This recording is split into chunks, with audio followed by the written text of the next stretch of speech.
Temos lá em Jeremias 44, que eles chegavam, o povo de Israel desviado de Deus, chegou a queimar incenso para a rainha do céu, Astarte ou Astarote. A rainha do céu era adorada por Israel. Agora o diabo é muito esperto, ele sabe se adaptar aos tempos, né? E hoje existe rainha do céu, no meio religioso, há aqueles que estão honrando a rainha do céu. Tem outro nome, outras características, mas é a mesma, é o mesmo desvio, né? O mesmo desvio do plano divino. Agora, nós como adventistas cremos que o conflito versus falsa adoração.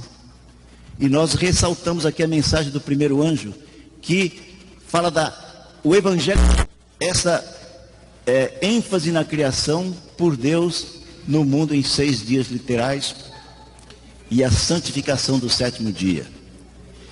Mas os homens mudaram as coisas, não é?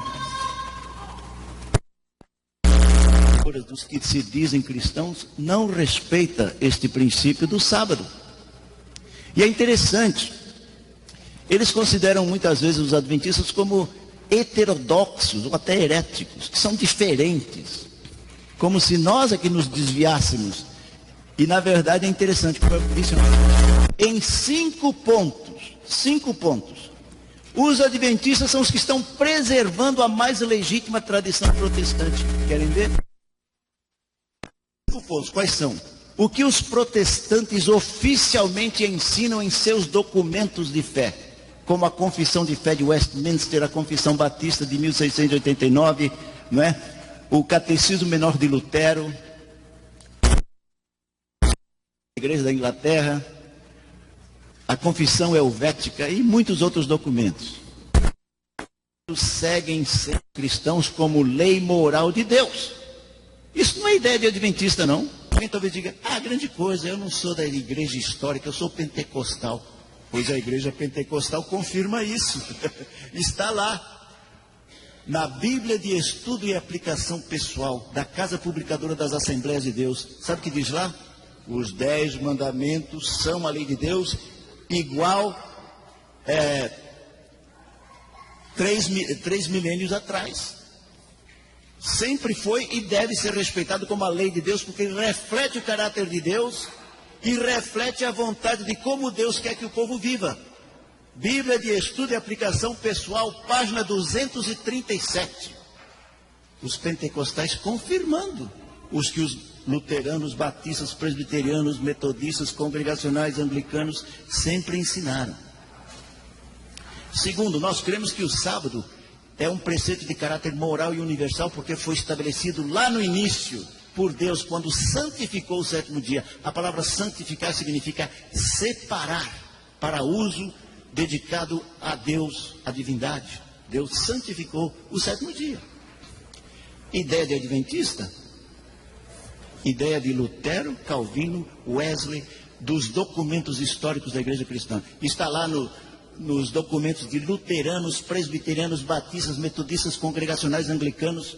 Todos ensinam isso, que o sábado é realmente o dia que foi estabelecido lá na criação do mundo. E Calvino, no seu comentário, que aliás eu não baixei mas eu tenho a consulta, o endereço, eu vou direto lá no comentário de Calvino, de um colégio calvinista, está em inglês, mas diz o seguinte: Deus estabeleceu o sábado não para os judeus somente, e sim para toda a humanidade, para que o homem se desembarasse das suas atividades e suas preocupações seculares para dedicar um dia ao Senhor. Calvino diz isso, Lutero também confirma isso, Wesley confirma isso, os 3 grandes nomes do movimento reformado. E alguém vai dizer, grande coisa, eu não sou de igreja histórica, eu sou pentecostal. Não tem problema, os pentecostais também confirmam isso. Está lá na Bíblia de Estudo Pentecostal. Ao analisar Gênesis 2:3, sabe o que diz lá? Que o sábado foi estabelecido por Deus na criação do mundo, não só para os judeus, mas para toda a humanidade. E tem uma coisa muito interessante que diz lá, é o tópico 3.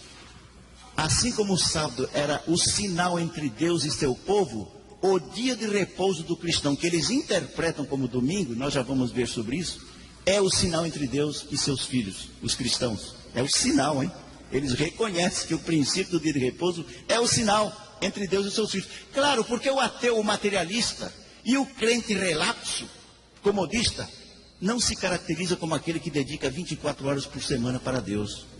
Não é verdade? Então, por isso que é o sinal entre Deus e os seus filhos. Então, este é o segundo ponto. O terceiro ponto, alguns nos criticam, porque nós ensinamos, as leis divinas se dividem, lei moral, que são os 10 mandamentos, as leis cerimoniais, as leis civis, sendo que as duas últimas não se aplicam à igreja, só a lei moral dos 10 mandamentos. Os adventistas ensinam isso. Mas nós não estamos sozinhos em crer nisso, não, embora há um certo teólogo, entre aspas, né, que disse que isso daí era um artifício, ele usa essa palavra, um artifício criado pelos adventistas para engambelar todo mundo. Negócio de lei, divisão de lei, não tem nada disso. A lei é uma só, foi tudo abolido na cruz. É o que eles ensinam. Muito bem. Mas sabe quem ensina isso? Muitos séculos antes dos adventistas surgirem no cenário religioso mundial, os luteranos, os batistas, os presbiterianos, os congregacionais, os anglicanos, está lá nos seus documentos confessionais. Alguém vai dizer, grande coisa, eu não sou dessas igrejas históricas, eu sou pentecostal. Não tem problema. Pois está lá na Bíblia de Estudo e Aplicação Pessoal, não em uma, mas em 2 páginas, confirmando, as leis divinas devem ser entendidas como lei moral, os 10 mandamentos, são aplicáveis a nós hoje. Ainda diz assim, devemos cumprir essa lei moral, não para sermos salvos, mas porque queremos demonstrar nosso amor a Deus, né? Está lá. As páginas são 1224 e 1637, da Bíblia de Estudo e Aplicação Pessoal, publicado pela Casa Publicadora das Assembleias de Deus. E há um grande e conhecido teólogo assembleiano chamado Orlando S. Boyer, um homem muito respeitado nesse meio. Ele confirma isso. Ele diz, tem gente que diz que as leis são divididas. É verdade, é assim mesmo, está certo. Ele confirma. Então, não é coisa só de adventista, não é artifício inventado pelos adventistas. Os cristãos sempre entenderam assim, não é? E mais 2 pontos. Quando me tornei adventista, e eu sou originário de uma igreja evangélica, né, como eu já contei, eu aprendi que os 4 primeiros mandamentos tratam de nossos deveres para com Deus, e os 6 últimos, os nossos deveres para com os semelhantes. Eu achava isso tão lógico, tão bonito, por que os outros não conseguem entender isso? E sabe qual foi minha grata surpresa? Quando eu descobri que nós não estamos sozinhos ensinando isso. Quem é que ensina isso? Os luteranos, os presbiterianos, os batistas, os metodistas, congregacionais, anglicanos, ensinam a mesma coisa. E está nos documentos oficiais dos batistas, presbiterianos, luteranos e anglicanos. Exatamente assim. Os 4 primeiros mandamentos, deveres nossos, é a linha vertical, né? Criatura, criador, ou criador, criatura. E os 6 últimos é a linha horizontal. Claro, porque quem ama a Deus sobre todas as coisas, não vai ter outros deuses, não vai cultuar imagens no lugar de Deus, não vai pronunciar o nome de Deus em vão e vai dedicar ao Senhor o seu dia. Não é? Porque é o dia do Senhor. Embora a cristandade moderna transformou num dia meio do Senhor, meio meu mesmo. Ficou assim, né? É meio do Senhor, vai na igreja, faz algumas coisas, depois fica livre para fazer o que bem entende. Comprar, vender, ver o esporte no estádio ou na TV. Mas não é o que a Bíblia ensina, é o que os cristãos tradicionalmente ensinam nos seus documentos oficiais. E finalmente, o último ponto, em que nós preservamos a tradição protestante mais legítima, é a questão do anticristo, que alguns ensinam aí que é um ser um tanto misterioso, que vai surgir no futuro, e não sei o quê. Houve uma série de mudanças de entendimento em relação ao que os reformadores ensinavam. Não era o que Lutero ensinava, nem o que Calvino ensinava, nem o que Wesley ensinava. Vamos ver se está lá no gatilho lá dos vídeos, né, que nós programamos, se está lá uma palestra de um teólogo batista do maior renome, chamado Russell Shedd. Ele é um grande teólogo batista, e numa palestra que ele faz sobre o milênio, ele conta de como começou esse desvio da tradição protestante mais legítima. Do minuto 15 até 42, o fato é o seguinte: esse pastor, nós temos o vídeo em que ele faz a palestra, onde ele diz o seguinte: a ideia dominante no meio evangélico protestante é o dispensacionalismo. E como é que começou isso? Então ele conta que uma profetisa britânica chamada Margaret MacDonald teve um sonho, uma visão sobre a volta de Cristo. E ela diz o seguinte: Jesus não vai voltar de modo visível, as pessoas não vão ver. É só aqueles que têm um preparo espiritual, especial, que têm uma visão, não é, interior. É mais ou menos como os testemunhos de Jeová ensinam. E essa senhora teve essa suposta visão que contradiz a Bíblia. Basta ler Mateus 24:30, Mateus 25:31, 32, Apocalipse 1:7, só para citar algumas passagens que falam claramente que a volta de Cristo será visível. Paulo até fala que vai soar a trombeta e não sei o que. Alguém disse, essa é a passagem bíblica mais barulhenta que tem, não é? Exatamente, 1 Tessalonicenses 4:16 em diante. Então lá fala da volta, que vai soar trombeta, os mortos vão ressuscitar. Como é que isso vai ser invisível? E daí alguns homens se empolgaram, como um tal de John Nelson Darby e outro chamado Cyrus Irving Scofield. E esse Scofield começou a escrever obras, tratados, como a sua Bíblia Anotada de Scofield, que muita gente tem como sendo a mais profunda teologia, ensinando essas teses de tempo da lei, tempo da graça. Agora nós estamos na era da graça, a era da lei passou. Mas aí forma uma confusão. Peraí, se agora é a época da graça e a era da lei passou, como é que se salvavam os homens do Velho Testamento? Aí fica aquela confusão, né? Pela lei. Não, peraí, ninguém se salva pela lei. A lei do Senhor é perfeita. Como é que alguém alcançou perfeição para poder dizer: Senhor, eu mereço o céu porque eu cumpri tudo certinho como a lei determina? Alguém pode jamais chegar a esse ponto? Não é? E então, para completar o problema, um outro teólogo batista chamado Ed René Kirvitz, esse é brasileiro, tem esse nome estrangeiro, mas ele é brasileiro. Ele diz o seguinte: este tal de Cyrus Scofield, que foi o autor dessa Bíblia Anotada, que milhões pelo mundo ainda se debruçam, né, sobre tal Bíblia como se fosse a melhor teologia, mais avançada. Ele não era nem formado em teologia.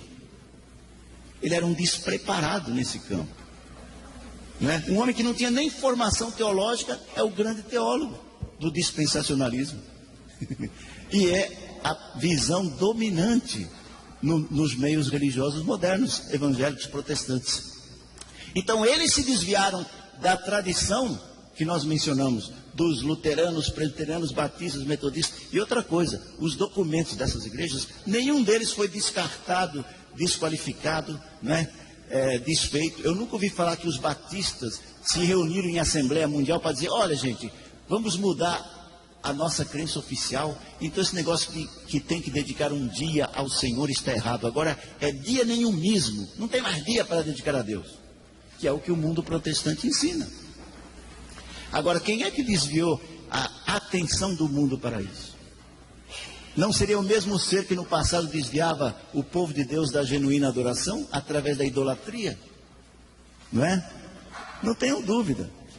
E daí surgiu a tradição do domingo como sendo o dia do Senhor, que é contrário ao que a Bíblia ensina. Interessante que há um teólogo que fez um longo estudo de 6 segmentos, e ele me mandou.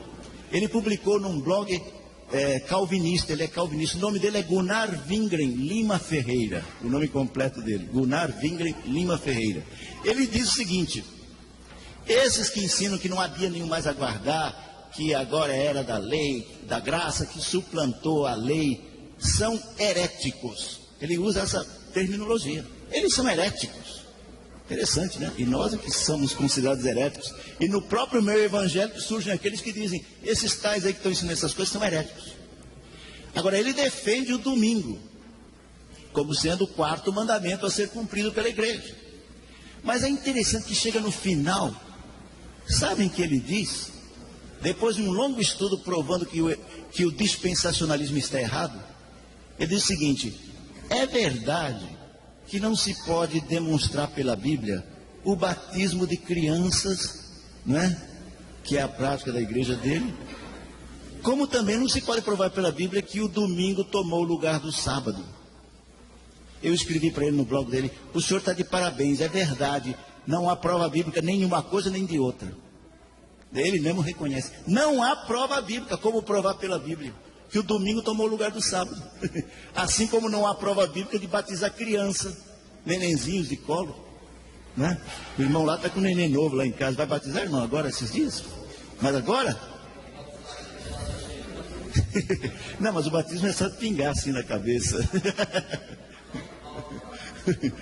Então, ele disse, não há base bíblica. E eu disse, o senhor está certo, não há base bíblica nem para uma coisa nem para outra. Tá, pode falar. Queria fazer uma pergunta meia, né? É mais para a igreja entender o significado da palavra dispensacionalismo. Pode explicar rapidamente para a gente? Que a gente ainda tem 2 mensagens musicais no final ainda. Eles criaram esse termo porque a Bíblia fala da dispensação da graça de Deus e tal. Então criaram 7 dispensações. Outros variam um pouco, é menos, mas seriam assim, dispensação da inocência, que seria o homem no paraíso. Depois, dispensação da responsabilidade pessoal, quando o homem aprendeu o mal e o bem, né? Depois, dispensação patriarcal, e dispensação da lei, dispensação da graça, dispensação milenial. Então eles dividiram assim. É quase como se Deus tentasse a salvação do homem de um jeito, não deu certo, tenta outro, não deu certo, tenta outro, não é? Fica uma coisa estranha. Essa é a ideia do dispensacionalismo. Agora, nós ensinamos que o conflito final será entre sábado e domingo. E falamos que o mundo todo vai ter que enfrentar essa situação porque poderia haver uma lei dominical. E muita gente diz, mas isso não faz sentido. Como é que os muçulmanos, como é que os indianos, como é que essa gente que não tem nenhuma relação com o cristianismo pode aceitar uma lei dominical de origem americana, porque começaria nos Estados Unidos? O tempo não permite entrar em detalhes por que nós cremos que as 2 bestas de Apocalipse 13, que é o capítulo anterior, existe a besta que sobe do mar e a besta que sobe da terra. E essa que sobe da terra seria os Estados Unidos. E de lá sairia uma lei dominical. Eu vou dizer uma coisa, há uma preocupação no mundo hoje. O mundo sempre teve muitas preocupações, né, como a paz mundial, por exemplo. Mas há uma preocupação nova dessas últimas décadas, e cada vez mais intensa, é a questão ambiental. O grande perigo que a humanidade corre se não controlarmos a emissão de CO2 e essa coisa toda, não é? A poluição. Esses dias eu vi um vídeo do famoso Al Gore, que é um líder, foi vice-presidente dos Estados Unidos e depois se dedicou a essa causa do meio ambiente. E ele é um grande militante dessa causa, fez até um filme, ganhou prêmio Nobel, não é, por causa de seu empenho em despertar o mundo para essa questão. Muito bem, então nós vamos ver o que isso tem a ver com lei dominical, não é? Então vamos pedir para a irmã projetar um artigo que depois os irmãos podem até solicitar, nós mandamos pela internet. E nós temos esse artigo em português, inglês, espanhol e francês. Pode pôr, irmã, aquele... Ah, já está lá. Então nós pusemos assim, o grande debate nos tempos finalíssimos da história humana. Selo de Deus e sinal da besta. Mas vamos subir aqui para ver onde está o fundo amarelo. É a parte que eu quero destacar. Então eu venho discutindo aí porque o sábado é o selo de Deus. Até já mencionei como a Bíblia de Estudo Pentecostal confirma que o dia do Senhor é o selo de Deus, o selo entre Deus e seus filhos. Pode subir mais, irmã?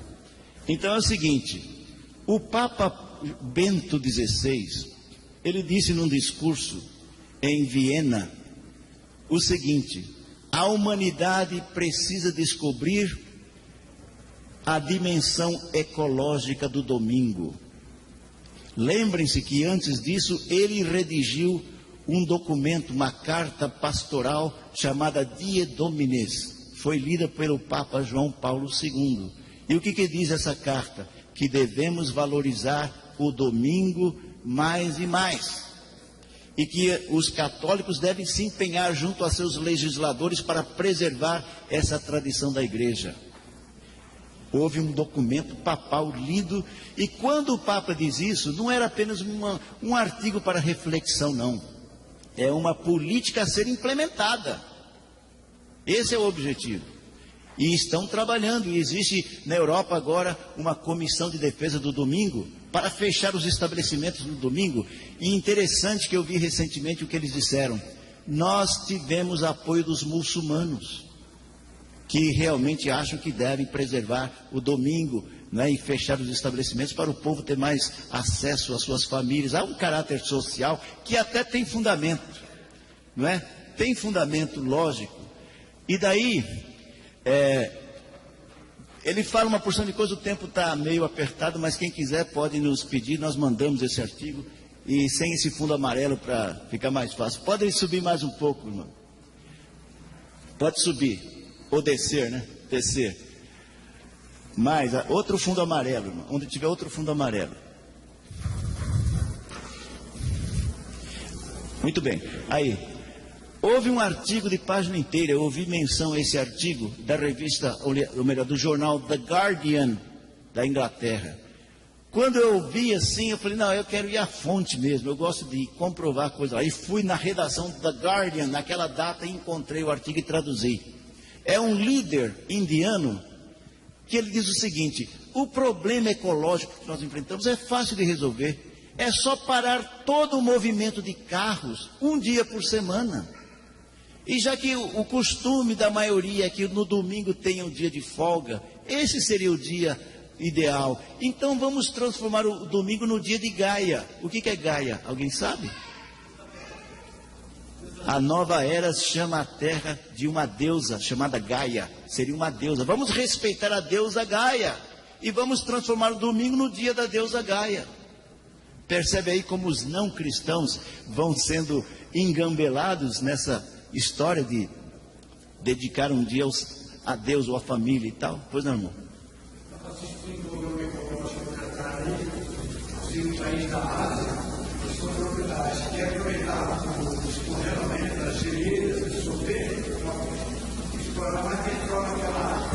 Aí que está, irmão. Aí que tem um ponto interessante. Eu já venho falando sobre isso há algum tempo. E sabe o que aconteceu ultimamente? É uma novidade muito interessante. Muitos se bateram, inclusive eu me lembro, foi em 79, muita gente não tinha nem nascido aqui, né? Eu estava no alto de uma torre, na verdade era a torre mais alta do mundo, era o prédio mais alto do mundo, Nova York, Torre Gêmeas. Eu estava lá em cima, vendo aquela linda paisagem do mar, a Estátua da Liberdade, e do lado de cá a cidade de Nova York. E havia um barulho lá embaixo, um movimento uma grande praça que tem lá chamada Battery Park, o Parque da Bateria seria.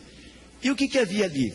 Um grande movimento, um grande comício de militantes criticando o governo por causa de não dar a devida atenção à energia limpa. Eles querem energia limpa, energia solar, energia eólica, essa coisa toda. Então houve um grande incentivo sobre isso, e os pesquisadores fizeram grandes avanços nessa área, e hoje se promove. Até no Brasil, a gente viu aquela fila de ventiladores gigantes. Eu estive na Holanda, vi aqueles, antigamente eram aqueles moinhos de vento antigos. Na Holanda não é mais assim não, agora é o mesmo tipo que nós temos aqui, né? Aquele postezinho fino, porque produz energia e também serve de bomba de água. Muito bem, então estavam incentivando isso e tal, e todo mundo pensava, essa é a tendência no mundo. A tendência no mundo agora é energia limpa. Vamos parar de queimar petróleo aí para produzir energia. Vai ser energia limpa. Só que ninguém esperava que enquanto pesquisavam e investiam na energia limpa, os produtores de petróleo não estavam dormindo no ponto não. Estavam pesquisando meios de explorar mais petróleo. E descobriram técnicas modernas como o fracking, que chama. E hoje, gente, por exemplo, lá nos Estados Unidos, existe um estado chamado North Dakota, que seria, a gente consideraria assim como um Piauí, um Maranhão, estado que nunca teve grande relevância. North Dakota tem a famosa Bakken Field, o campo de Bakken. Sabe quanto petróleo descobriram lá? Por novas técnicas de pesquisa? Aqui no Brasil falam do pré-sal, 8 bilhões a 12 bilhões, né? Isso, ó, está no chinelo do Bakken. 400 bilhões de barris de petróleo é o potencial desse campo de Bakken. E agora existe o campo de Monterey, na Califórnia. Os Estados Unidos, dentro de pouco tempo, serão o maior produtor de petróleo do mundo. Vai deixar para trás Arábia Saudita, Irã, Venezuela e Brasil. Agora, por que eles vão tirar esse petróleo todo? Investiram bilhões, eles vão largar para lá, vamos deixar agora sua energia limpa e tal. O Al Gore, numa conferência que eu vi há pouco tempo, ele disse assim: se a humanidade queimar 1/3 do petróleo que já tem tirado da terra, 1/3, a natureza entra em colapso. Ou seja, qual é a tendência? Não é mais a energia limpa, é a energia suja mesmo. E outra, estão encontrando petróleo com essas novas técnicas em lugares onde nunca se ouviu falar que produzia petróleo. Até na China, que é o maior importador de petróleo do mundo, agora a China está produzindo petróleo. E a Austrália e Nova Zelândia, quem ouviu falar de Nova Zelândia como produtor de petróleo? Né?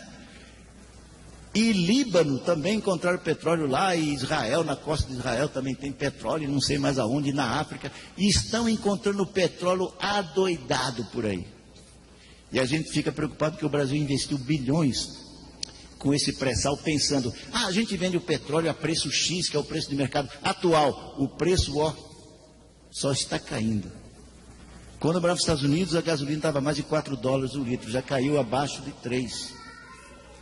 O preço da gasolina está diminuindo lá, não é?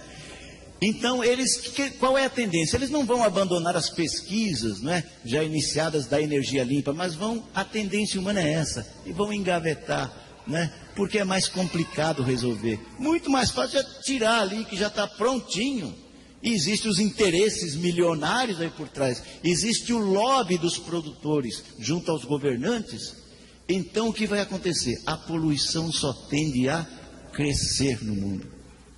E agora vem essa proposta. O que fazer para resolver esse problema da poluição mundial? Para tudo um dia por semana. O que aconteceu há 2 sábados atrás, que todo mundo se incomoda, reclama e tal, mas é determinado por lei. Tivemos que adiantar o relógio 1 hora para economizar energia. Então, se eles fazem isso com o horário de verão, não é nada difícil também fazerem com a paralisação aos domingos. Os mais antigos se lembram da década de 70. Lembram quando a gente saía de carro e não podia encontrar postos de gasolina abertos? Naquela época a crise era outra, né? Era o abastecimento, porque os árabes estavam em briga com os judeus e forçaram o mundo todo a apoiar a sua causa, não sei o quê, e cortar a produção de petróleo. Aí a saída foi fechar os postos de gasolina aos domingos, não é? Quer dizer, já foi um ensaio, né? Já foi um ensaio. Então nós vemos as tendências do mundo moderno. Então quem diz, os adventistas pregam esse negócio de lei dominical, isso não faz sentido no mundo moderno. Que, como estão enganados, nunca o mundo foi mais propício para uma medida dessa. Mesmo porque nós não sabemos se vamos chegar numa condição de emergência, uma situação de emergência. E se você tem 5 pessoas num barco, não é? Um defende o Partido Comunista, outro é do PT, outro é do PSDB, outro é socialista lá de outra linha, cada um discutindo e defendendo sua ideia. De repente alguém fala, tem um buraco aqui no fundo do barco. O que a gente faz? Vamos nos unir e resolver isso. Aí um tira a camisa, já enrola lá, já tapa o buraco. Vai haver união para todos se salvarem, porque se continuam brigando e discutindo sobre ideologias, a água só vai enchendo o barco. Então, vamos salvar o planeta. Vamos nos unir. Existem outros aspectos aí, o tempo nem permite, né? O aspecto do sobrenatural. Surgem aparições de Maria em lugares inesperados também. E qual é a mensagem de Maria, ou da suposta Maria nessas aparições? Univos! Vocês têm que se unir. E pode aparecer mais coisas nessa linha, não é? Então tudo mostra que nunca o mundo esteve em condições mais propícias para que se cumpra aquilo que nós predizemos, né? A lei dominical universal. Agora, quem está por trás disso não é a igreja A nem a igreja B. É aquele mesmo ser que desviava constantemente, não é, o princípio da adoração, não é, a adoração genuína substituída pela falsa adoração. E daí a nossa mensagem dos 3 anjos. A mensagem que ressalta a adoração genuína, o sábado sendo ressaltado, não é? E a advertência quanto aos que ensinam a falsa adoração. Então é o diabo que está por trás disso. E ele faz tudo para terminar a história do mundo levando a melhor, não é? E daí nós sabemos que tempos difíceis esperam o povo de Deus, mas isso tudo está profetizado. No entanto, seja o desafio que for, temos que ficar do lado do Senhor. Fiquemos desse lado, que é o lado mais difícil. A porta é estreita, o caminho é estreito, mas é o caminho que conduz à salvação. O caminho largo da maioria dos que querem o comodismo, dos que querem fazer o que está sendo determinado aí por legisladores, por razões que não se justificam biblicamente. O caminho largo conduz à perdição.